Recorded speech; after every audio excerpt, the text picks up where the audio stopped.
બેસી જાઓ. શું થયું દીકરા, કેમ રડે છે? રાહુલ, કેટલી મસ્તી વધી ગઈ છે તારી. કેમ આ ભાઈને માર્યું?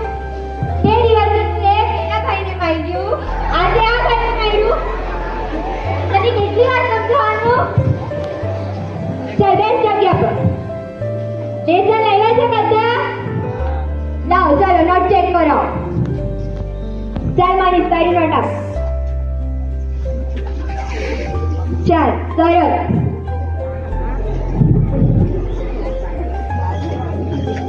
ચાલે સરસ. જો અક્ષર સુધરે કેવા અક્ષર છે તારા? ને બાજુવાળાને બી શીખો. લાવો તમારું લેસન કર. ઇંગ્લિશ ની નોટ આવી, ગુજરાતી નો પીરિયડ ચાલે છે દીકરા.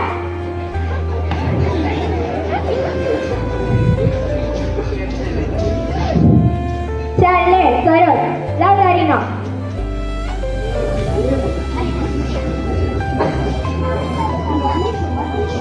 ચાલ સરસ. એટલે તમારું બધાનું લેસન થઈ ગયું. ચાલ લાવ તારી નોટ ચેક કરવાની બાકી. ક્યાં છે તારું લેસન? ટીચર બાકી છે. કેમ? રમવા ગયેલો એટલે. લે રમવા ગયેલો તો લેસન કર. પહેલા લેસન કરવાનું હતું ને. હા તો એ ભૂલી ગયેલો ટીચર, રમવા ગયેલો એટલે. રમવા જવાનું યાદ રહે, પણ લેસન કરવાનું તું ભૂલી ગયો. બીજી વાર લેસન કરી લાવશે. હા પાક્કું? હા ઈ તો તારા કાનને મચડી. જો તારા મમ્મી પપ્પા તે દિવસ કહી ગયા હતા ને કે તું કેટલો મસ્તીખોર છે. આ ભાઈઓને કેમ મારે છે? ક્લાસમાં મસ્તી નહીં કરવાની, સમજાયું?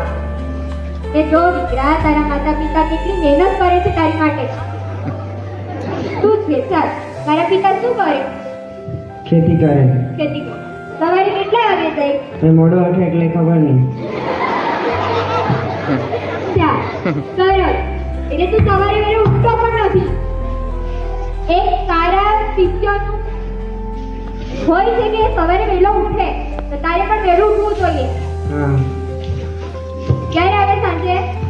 6 વાગે. 6 વાગ્યા. તો જો તારા માતા પિતા કેટલી મહેનત કરીને તને ભણાવે છે, તારે એમનું માન રાખવું જોઈએ. કેટલી આશા છે એ લોકોની તારી પર, તો તું એમની આશાને પૂરી કરશે. અને જો મહેનત કરશે તો સફળતા તને આપોઆપ મળશે. સમજાયું? ચાલ લેસન કરી આવશે કાલે. બેસી જા. આ રીતે ટીચર એને ખૂબ જ પ્રેમથી સમજાવે છે અને મહેનત કરીને સફળતાનો રસ્તો બતાવે છે. આ બાળક પોતાનું 12 પાસ કરે છે અને પોતાનું જીવન મહેનત કરીને જીવે છે. 7 વર્ષ પછી ટીચર પોતાના ક્લાસમાં બાળકોને ભણાવતા હોય છે અને ત્યાં કોઈકનો આવવાનો અવાજ સંભળાય છે. Yes coming.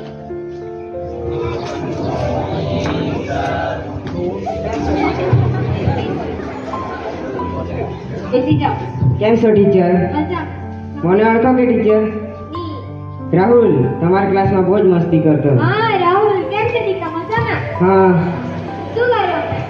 કઈ નહીં, કોલેજમાં પ્રોફેસર છું. અરે વાહ સરસ. તું એ કરી બતાવ્યું. તારા મમ્મી પપ્પાનું નામ રોશન કર્યું. સરસ. ધ્રુવ તરફ ઠીક નથી. કેટલી મસ્તી કરે છે તું. આ પણ તમારી જેમ બહુ મસ્તી કરતો ક્લાસમાં. આજે જો કોલેજનો પ્રોફેસર બની ગયો તો તમારે બધા એનાથી શીખ લેવી જોઈએ કે આપણે બી આપણા જીવનમાં કંઈક કરી બતાવવાનું. બરોબર ને? બીજું દીકરા શાંતિ. ચાલો સરસ. આમ જ આગળ વધતું રહેવાનું. માતા પિતાનું નામ રોશન કરવાનું. ટીચર, તે દિવસે તમે મને સમજાવી નહીં તે ક્લાસમાં મસ્તી નહીં કરવાનું, આવી રીતના ભણવાનું, તમે આજે અહીંયા નહીં હોત. જો દીકરા, તું એ મહેનત કરીને તો તને સફળતા મળી, બરોબર? એ મેં તને જે કહેતી ને તે બરોબર નથી. તો દીકરા, મહેનત કરવાની સફળતા આપો